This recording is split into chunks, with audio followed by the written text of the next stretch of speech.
Lesson 1. Do you need a book?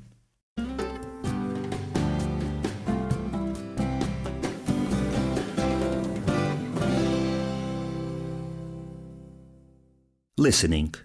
Page 125. Task 1. Listen to the girl.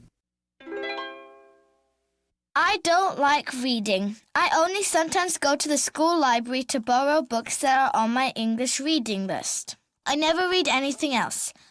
I don't like writing book reports either, but I always hand them in because Mr. Beard is very strict.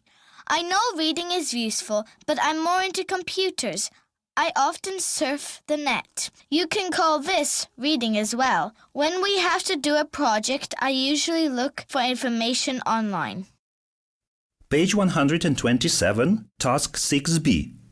Listen about the popular author. Alan Alexander Milne was born in London in 1882. At the age of 11, he won a scholarship to the Westminster School.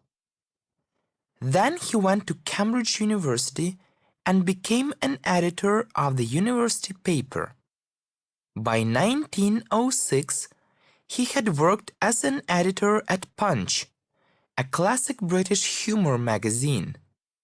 When World War I started, he joined the army and served in France.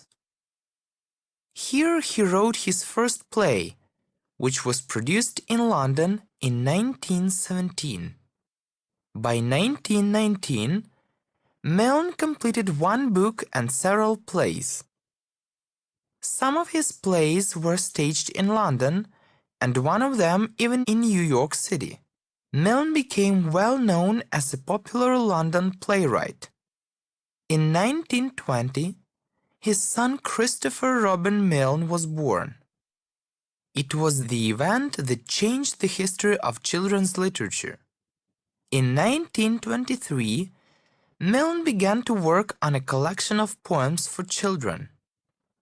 The result was When We Were Very Young, published in 1924. In 1926, he added to his success with the publication of Winnie the Pooh. Milne was always saying that it was his wife and his young son who inspired him to write the poems and stories for children. Sometimes it seemed to Milne that he should write something more important, like a detective story. In fact, in 1922 he wrote a detective novel, The Red House Mystery, as well as many novels, essays, short stories, and poems. He wrote over 25 plays, and his autobiography is Too Late Now, published in 1939. When he died 30 years later, there was already no doubt that Alan Milne achieved the worldwide popularity, not as he wished due to his plays and novels, but to adventures of Winnie the Pooh Bear. The Pooh books are favorites with old and young alike, and have been translated into many languages.